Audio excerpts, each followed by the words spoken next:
김태근 변호사라고 합니다.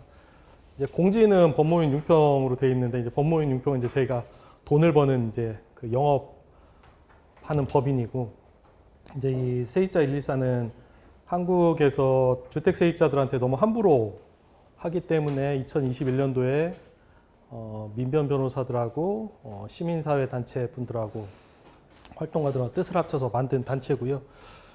저거 하면서 한 3년 동안 주택 세입자, 한국의 주택 세입자들을 돕고 있습니다. 돕고 있고. 근데 이제 작년 초부터 한국에서 전세 사기 문제가 크게 터져서 그에 따라서 계속 법률적인 지원을 하고 있어서 한국에서는 전세 사기 관련해서 가장 많이 알고 있는 단체 같습니다. 그래서 오늘 그에 대해서 조금 말씀을 드리도록 하겠습니다. 그래서 이제 먼저 민법상 주택 임대차 계약에 대해서 좀 설명을 드리려고 하는데 원래 이제 주택 임대차 계약이라는 건 먼저 이게 계약이라고 하면 이제 사회생활을 시작을 하시면 누군가하고 계약을 하게 돼요. 그럼 계약이라는 게 뭐냐면 당사자 간 합의에 대해서 법적 구속력을 부여를 해서 그에 따른 강제력을 행사할 수 있게끔 하죠. 그래서 계약을 잘못 체결하면 큰일 납니다. 그래서 사회생활을 하다 보면 이 계약의 무서움을 알게 돼요. 그래서 이제 만약에 내가 사회생활의 초보다. 근데 잘 모르겠어. 그러면 누군가 어른 또는 전문가의 도움을 얻으셔야 돼요. 잘 모르겠는데 에이 뭐 좋은 게 좋은 거지 하고 도장 찍었다가는 큰일 날 수가 있습니다. 특히 이제 이런 큰일 나는 게 전세 사기가 이제 그런 모습의 하나의 형태고요. 그래서 민법상 주택 임대차 계약이라고 하는 거는 대등한 당사자 간에 임대인과 임차인 간에 대등하게 계약을 체결해 가지고 이제 그에 따른 뭐 주택을 빌리고 월세를 납부하고 이제 그런 구조죠. 그래서 보통 이렇게 한 페이지짜리 뭐 제2조부터 제9조까지 해서 한 페이지짜리 계약서를 작성을 하게 돼요. 근데 이제 저희 특약사항을 보시면 임차인은 이 부동산에 존재하는 선순위 권리, 뭔가 선순위, 앞순위 권리가 있다는 뜻이에요. 근저당권, 임차권 등으로 인해서 경매 등이 실행될 경우 임차 보증금의 전부 또는 일부를 반환받지 못할 수도 있음을 확인한다. 라는 내용이 특약사항에 들어가게 됩니다. 이제 해당 공인중개사님이 작성을 하게 된 거죠. 그럼 만약에 이제 이런 계약서를 본인이 쓰게 됐다라고 하면 이 집에 들어가야 하나요? 안 들어가야 하나요? 들어가면 안 돼요. 들어가면 안 되는데 이런 문구가 있음에도 불구하고 청년 세입자들은 그냥 당연히 이런 문구가 들어가나 보다라고 생각해서 들어가는 분도 되게 많습니다. 그래서 이제 보통은 저희가 개입하면 저런 문구를 빼도록 하죠. 아니면 만약 저런 문구를 넣을 수밖에 없다고 그러면 저희는 들어가지 못하게 합니다. 들어가면 큰일 날 수 있다라고 하기 때문에. 그래서 이제 이런 민법 주택 임대차 계약이 있는데 보면 뭐 용도 변경 전대, 계약 해지, 종료 해제, 뭐 채무 불이행, 손해배상, 중개 보수, 중개 대상물 확인 설명서 등등 해서 청년들이 이해하기에는 너무 어려운 용어가 있죠. 그래서 이거를 사실 민법상 주택 임대차 계약은 대등한 당사자 간의 계약인데 예를 들어 제가 임대인이고 우리 청년 세입자가 세입자면 누가 계약을 더 잘 체결할까요? 제가 다 잘 체결하겠죠. 왜냐하면 제가 더 많은 지식을 갖고 있으니까. 그래서 민법 주택 임대차 계약을 그냥 당사자 간에 맡기지 않고 좀 더 국가적으로 보호하자는 게 주택 임대차 보호법입니다. 근데 이제 뭐 일단 기본적으로 당사자 간에 대등한 계약을 체결한다는 사이에서 민법상 주택 임대차 계약을 체결하면 당사자 간에는 이런 권리 의무가 생겨요. 계약상의 일방의 권리는 다른 사람의 의무, 다른 사람의 의무는 다른 사람의 권리, 이제 이런 식으로 되죠. 그래서 임대인의 계약을 체결하면 주택을 인도하고 임차인은 차임이라고 해서 그냥 월세라고 이해하시면 됩니다. 월세를 지급하고 임대인은 집을 수선해주고 임차인은 임대인이 뭔가 집을 수선해줄 때 집을 들어야 할 거 아니에요. 그때를 뭔가 참아야 한다. 그래서 법률적으로 인용 의무라고 하는데 그걸 받아들여줘야 한다. 이제 그런 얘기. 그 다음에 임대인은 뭔가 임대인이 어디 외국 있는 동안 임차인이 집을 수선했어. 그랬을 때 뭔가 수선 비용에 대한 상환 의무가 있고 임차인은 그 집에 대해서 그대로 보존해서 반환할 의무가 있다. 그래서 예를 들어 뭐 전세 계약을 체결했는데 막 임차인이 집을 막 리모델링을 해. 그러면 안 돼요. 전세나 월세는 집을 그대로 반환을 해야 하기 때문에 그 임대인의 동의 없이 마음대로 집을 고쳐서는 안 됩니다. 수선해서는 안 됩니다. 그대로 반환 의무가 있고 임대인의 보호 의무는 집을 빌려줬는데 집이 무너져. 그러면 당연히 세입자가 다칠 거 아니에요. 임차인이 다칠 수 있으니까 생명신체에 대한 보호 의무가 있다. 집에 대해서 안전을 지킬 의무가 있는 거고 임차인은 만약에 임차주택에 뭔가 수리를 요하거나 갑자기 이 집은 내 집이야라고 하면서 제3자가 권리 주장을 해. 그럴 때는 집주인에게 이런 사실을 알려줄 통지 의무가 있다. 그래서 임대인과 임차인 사이에는 계약을 체결하면 이렇게 주고받는 의무가 생깁니다. 임대인의 의무는 임차인의 권리, 임차인의 의무는 임대인의 권리. 이런 식으로 이제 주고받게 되죠. 그게 이제 민법 주택 임대차 계약이고요. 그래서 여러분이 무슨 어디서든 사회생활을 하든 고용 계약을 하든 뭐 임대 계약을 하든 무슨 계약을 하든 항상 계약을 하게 되면 권리 의무가 생긴다는 뜻입니다. 그래서 이제 하나 예를 들어서 이제 우리가 집을 살았는데 갑자기 태풍이 불러서 뭐 창문이 떨어져 나가요. 그랬을 때 이제 그거를 누가 수선할 것이냐. 근데 이제 대법원 2008년 대법원 판결 보시면 두 번째 단락하고 세 번째 단락인데 임차인이 별 비용을 들이지 아니하고도 손쉽게 고칠 수 있는 사소한 것이면 임대인은 수선 의무를 부담하지 않는다. 하지만 수선하지 않으면 임차인이 계약에 의해서 정해진 목적에 따라 사용 수익할 수 없는 상태로 될 정도의 것이라면 임대인은 수선 의무를 부담한다. 이게 이제 기본적인 수선 의무의 내용. 그러니까 예를 들어 형광등이 꺼지면 그건 보통 임차인이 바꾸죠. 근데 집이 물이 새, 뭐 배관이 고장났어, 뭐 창문 틀이 날아갔어. 이제 이런 거는 집주인에게 얘기해서 집주인에게 수선해달라고 하는 거죠. 그게 이제 임대인의 수선 의무다. 그럼 이제 임차인의 통지 의무에 대해서 말씀을 드리면 다가구 주택이라고 하면 이제 법률상은 단독주택인데 한 집에 최대 19가구까지 살 수 있는 집입니다. 근데 다가구 주택에 살고 있는데 갑자기 뭐 지금과 같은 장마 시절에 천장에서 물방울이 고이면서 막 창문에서 물이 흘러내리고 벽지가 축축하게 젖고 그러면서 갑자기 막 집에 곰팡이가 발생을 하면서 그러니까 임차인이 이거에 대해서 한 달 뒤쯤에 임대인에게 손해배상 청구를 했어요. 이거 제대로 수선 안 해줬다고.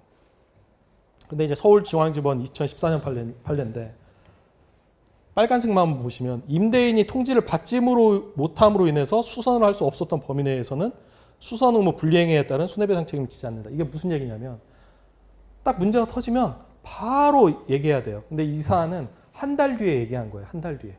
나 이렇게 비가 새서 곰팡이로 인해서 피해를 봤다는 걸 한 달 뒤에 얘기하니까 임대인이 아니 한 달 뒤에 얘기하면 내가 그걸 어떻게 대처하냐라고 하면서 손해배상 책임을 면한 사안.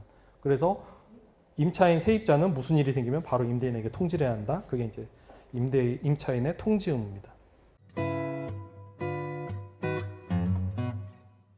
그리고 이제 대등한 당사자 간에 계약을 하기 어려우니 국가가 주택임대차보호법이라는 걸 만들어서 주택임차인을 보호하고 있습니다.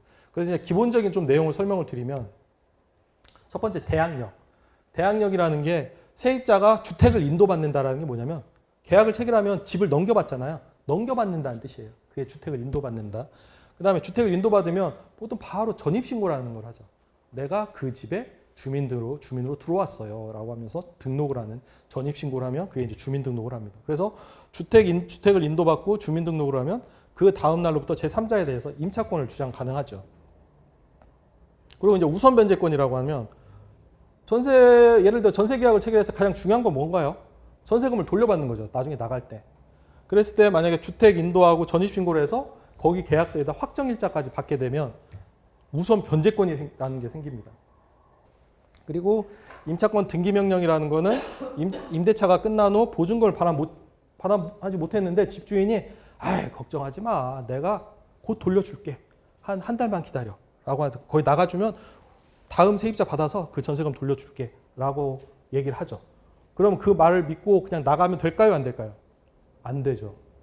왜냐하면 그 말을 믿고 나가는 순간 주택 인도를 못 받게 되는 거예요. 주택 인도에 대한 요건을 잃어버리게 되는 거예요. 그러니까 대항력을 잃어버리는 거죠. 그럼 제3자한테 내가 여기 살고 있는 임차인이라는 걸 주장을 못 해요. 그래서 만약에 전세금을 돌려받기 전까지는 안 나가야 하고 근데 상황상 내가 지금 뭐 대학이나 회사를 위해서 집을 이사할 수밖에 없어. 그럴 때는 임차권 등기명령이라는 게 있습니다. 법원에 가서 혼자 하면 법원에서 친절하게 안내해 주거든요.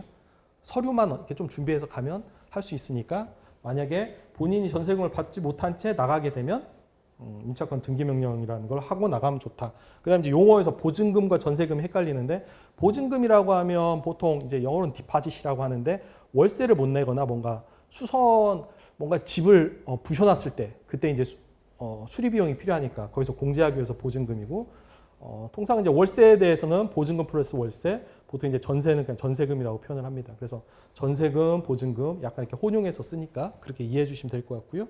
뭐 참고로 임대 기간은 현재 2+2에서 최대 4년까지 살 수 있고 원칙은 갱신 요구를 하면 세입자가 갱신 요구를 해야 돼요. 가만히 있는다고 2+2가 되는 건 아닙니다. 나 2년 더 살게요 라고 얘기를 해야 2+2가 되고요. 그 다음에 원칙은 2+2가 되는데 예외적으로 그 임대인의 가족이 외국에서 공부를 하다 집에 들어왔어. 아우 제 아들이 제 딸이 이 집을 살아야 할 것 같아요. 그래서 직계 좀비 속이 그 집을 살아야 하거나 임차인이 어찌어떠한 사유로 그 집을 막 부셔요. 파괴해놔. 그러면 이제 신뢰관계가 깨지니까 갱신 요구가 거절될 수도 있습니다. 그래서 원칙은 2+2지만 예외적으로 거절될 수 있다라는 거고 이제 묵시적 갱신이라는 거는 2년 살고 나면 가만히 있으면 그대로 갱신되는 거예요. 가만히. 그래서 보통 이제 계약 끝날 때까지 2개월 전까지 뭔가 임대인이든 임차인이든 임대인은 전세금을 올리자, 임차인은 전세금을 낮추자라는 제안을 하게 되죠. 근데 둘 다 아무 얘기도 안 해. 그런데 그 만기로부터 2달이 지나가. 그러면 이제 그때부터는 그대로 2년간 계약이 갱신되는 게 묵시적 갱신. 가만히 있으면서 갱신됐다라고 해서 묵시적 갱신이라고 합니다. 이게 이제 기본 용어니까 한번 이해를 하시고요.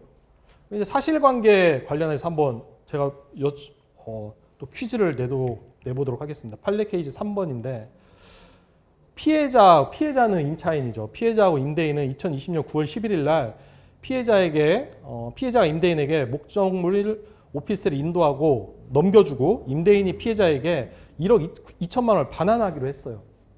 근데 임대인은 같은 날 피해자에게 내 통장 한도, 이체 한도가 5천만 원밖에 안 돼.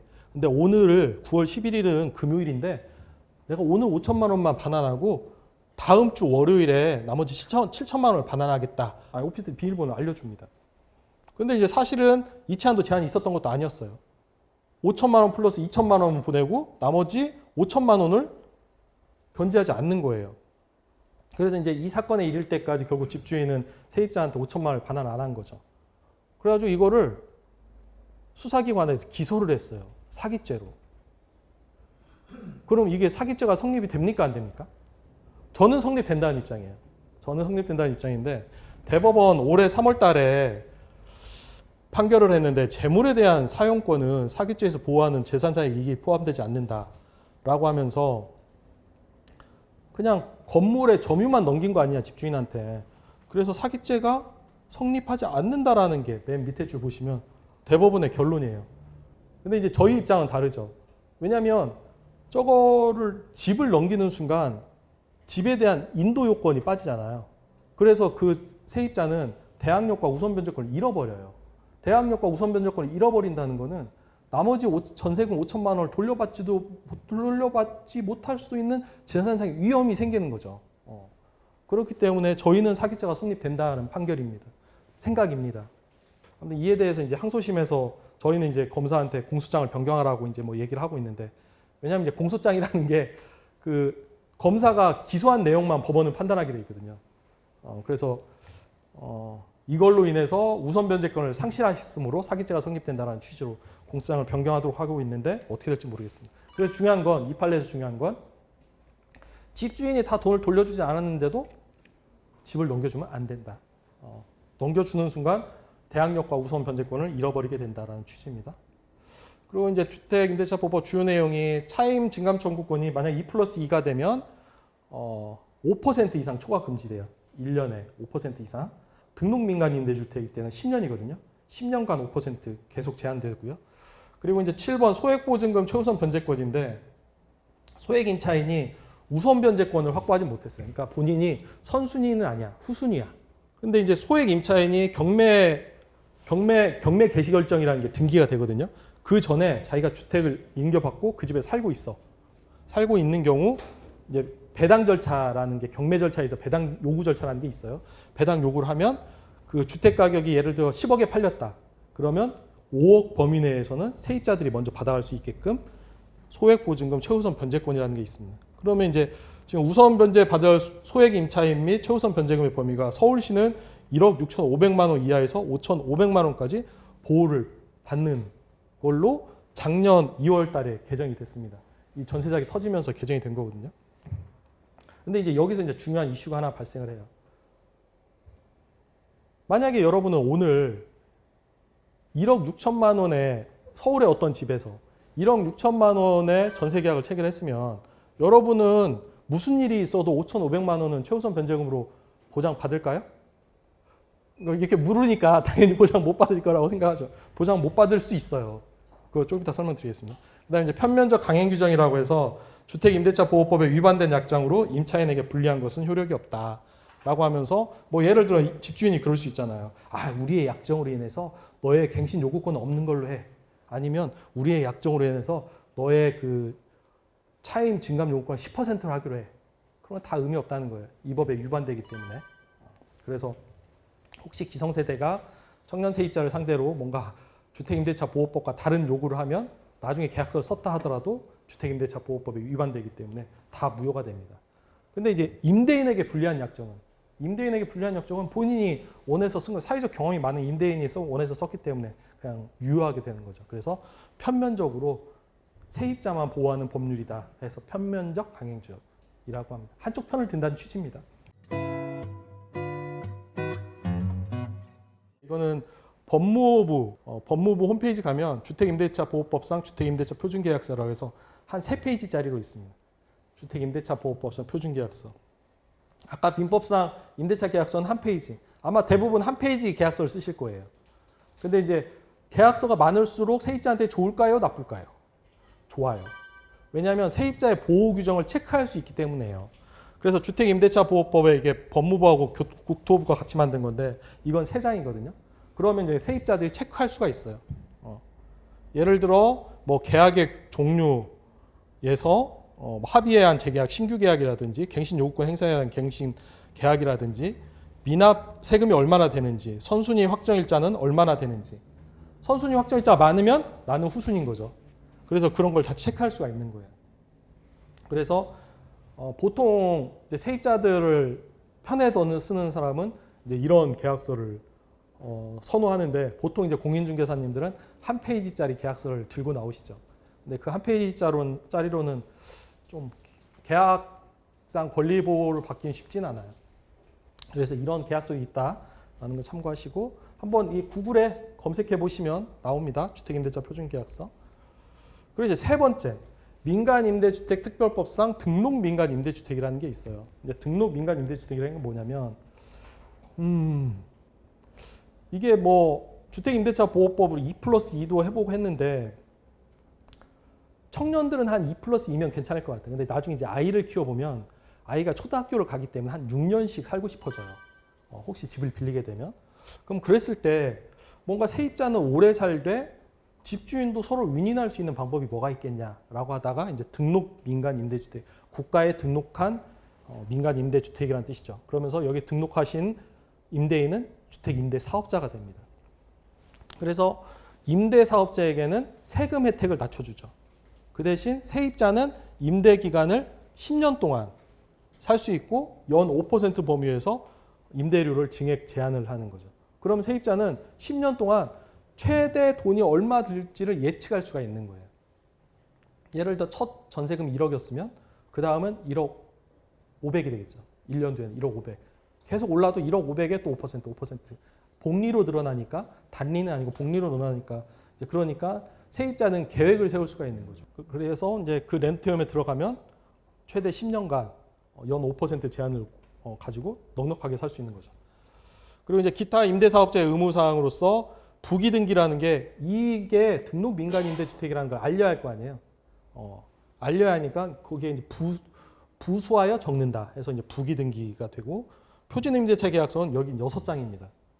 그 다음에 임대차 계약의 중요사항 설명홈에서 선순위 권리가 무엇이 있는지 그리고 국사 지방세 혹시 체납 사실이 있는지에 대해서 알리게 돼 있고 임대 보증금, 전세금에 대해서 보증보험 가입 의무가 있습니다. 그래서 등록 민간 임대주택에 대해서는 전세금 보증보험을 가입하게 돼 있는 거죠. 그러면 작년 올해까지 등록 민간 임대주택의 임대사업자들은 모두 보증보험에 가입했을까요? 이게 제도를 만들 당시에는 2015년도 막 제도를 만들었을 때는 임대사업자가 보증보험에 가입을 안 하면 형사처벌을 하게 돼 있었어요. 근데 2020년대 임대사업자들이 이제 항의 시위를 합니다. 뭐 우리를 범죄자로 만들려고 그러냐. 과태료 규정으로 바꿔달라. 그래서 과태료는 3천만 원 이하로 바꿔요. 그러다 보니까 3천만 원 이상의 재산상의 이익이 나면 안 하는 거죠. 이해되죠? 경제적 이익이 이쪽이 더 커. 임대사업을 해보니까 이쪽은 5천만 원이 나는데 문제가 생겼을 때 3천만 원만 내면 돼, 최대. 그러니까 또 보증보험을 가입을 안 하는 거예요. 그러다 보니까 전세 사기가 났는데도 전세금을 못 돌려주는 사태가 발생을 합니다. 이게 지금 미추홀구 세 번째 희생자의 등기부인데 저희 갑구가 이제 소유권에 대한 내용이에요. 그 건물 소유권에 대한 내용. 저희 1-1 보면 민간 임대주택 등기라고 써 있잖아요. 근데 2018년 등기 원인 보면 2018년도 7월 달에 민간 임대주택을 등기한 걸로 돼 있거든요. 근데 실제 등기는 2022년도 11월 달에 되죠. 그러니까 4년 동안 방치해 놓은 거예요. 그래서 이 주택은 민간 임대주택 등록을 했기 때문에 전세금을 보증보험에 가입돼 있어야 돼요. 근데 가입이 안 돼 있었던 거예요. 그래서 여기 세입자가 결국은 전세금을 못 돌려받은 채 돌아가십니다. 그래서 이제 이런 부분에 대해서는 각 기초지방자치단체, 예를 들어 서울은 구청장이죠. 그런 걸 체크를 해야 하는데 전혀 그런 체크가 안 돼 있다라는 문제는 있다라는 말씀을 드립니다. 그래서 이게 제도적으로 제게 이런 말씀은 드렸는데 아직 제도적으로 안착된 건 아니니까 조심해야 한다. 누군가 이제 그런 얘기를 하면 한국 사회는 서로 믿고 사는 거지라고 계약서를 막 쓰자라고 하면 돼요, 안 돼요? 안 돼요. 한국 사회 믿고 사는 사회 아닙니다. 이런 얘기하는 게 잘 슬픈데 그게 현실이에요. 믿고 살라는 사회 아니에요. 그게 현대 자본주의의 특징이에요. 뭐 한국 사회뿐만 아니라 전 세계적으로 다 마찬가지입니다. 그리고 이제 이거는 민간임대주택 특별법상 주택임대차 표준계약서라고 해서 민간임대주택에 관한 특별법 시행규칙에서 저기에 나오는데 표준임대차 계약에서 저기 오른쪽 상단 보시면 6족증 1족 나오죠. 그 6족. 여기서 6쪽을 보시면 세입자들이 다 체크할 내용이 나옵니다. 주택임대사업자니까 임대하는 게 많을 거 아니에요. 그래서 많이 체크하도록 하는. 그래서 혹시 이제 등록 민간임대주택을 들어갈 때는 이 계약서를 보셔야 한다. 오늘 준비한 것은 여기까지입니다.